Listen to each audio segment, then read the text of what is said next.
మరి దీనికి సహకరించిన ఉచితంగా అలాగే భోజన వసతి అలాగే వైద్యం కూడా ఇవ్వాలనేది మా తాలూకా అభిప్రాయం.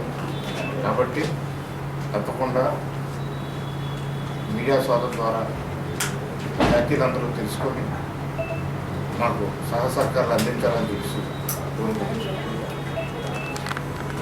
గౌరవ సేవా సంఘం ఆధ్వర్యంలో నా పేరు కొనతాల సూర్యనారాయణ, ప్రధాన కార్యదర్శి, కేంద్ర గౌరవ సేవా సంఘం. మా సంఘ ఆధ్వర్యంలో Gauri old age home welfare association నిర్మించిన వృద్ధాశ్రమం ఈ నెల 14వ తేదీ ఆదివారం మరి సాయంత్రం 4 గంటలకి ప్రారంభించడానికి మేము సన్నాహమై ఉన్నాం. మరి గత సంవత్సరం దీన్ని ఆగస్టులో శంకుస్థాపన చేసి మరి ఒక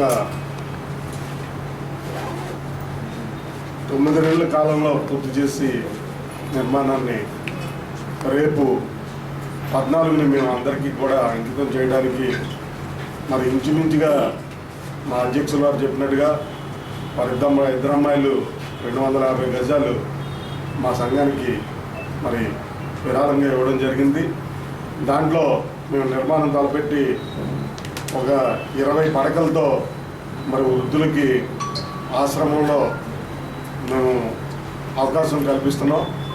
దానికి మరి నగరంలో ఉన్న రిజిస్టర్డ్ అసోసియేషన్స్ ఎవరైనా వాళ్ళ ఆర్థిక పరిస్థితులు బట్టి మరి ఆర్థికంగా వెనకబడి ఉన్న వాళ్ళని రిఫర్ చేసిన వాళ్ళని ఆల్రెడీ ఒక 20 మందిని మేము సెలెక్ట్ చేసి పెట్టుకున్నాం.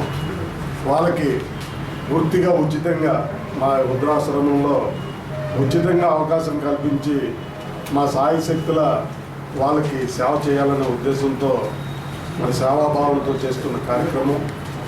కాబట్టి మరి దీనికి సపరేట్గా ఒక సొసైటీ మా కేంద్ర గౌరీ సంఘం కాకుండా Gauri old age home welfare association అని చెప్పేసి ఒక సొసైటీ రిజిస్ట్రేషన్ చేసి మరి దానికి సపరేట్గా ఒక అకౌంట్ పెట్టి ఆ అకౌంట్ నెంబర్ని కూడా మా కరపత్రాల్లో ప్రచురించడం జరిగింది.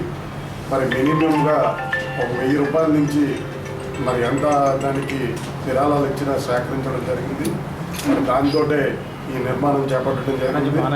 రేపు నిర్వహణ బాధ్యతలు కూడా మరి చిత్తశుద్ధితో ఎటువంటి లోపాలు శాసనసభ్యులు వేల గౌరవ సత్యనారాయణ, అలాగే మాజీ శాసనసభ్యులు మల్ల విజయప్రసాద్ గారు మరియు మా జాతీయ ప్రముఖులు అందరూ కూడా ఇచ్చేస్తారు. కాబట్టి మరి జాతీయులు మరి మిగతా మా మీద అభిమానం ఉన్న మా సంఘం మాకు అభిమానం ఉన్న వాళ్ళందరూ కూడా వచ్చి ఈ కార్యక్రమంలో పాల్గొని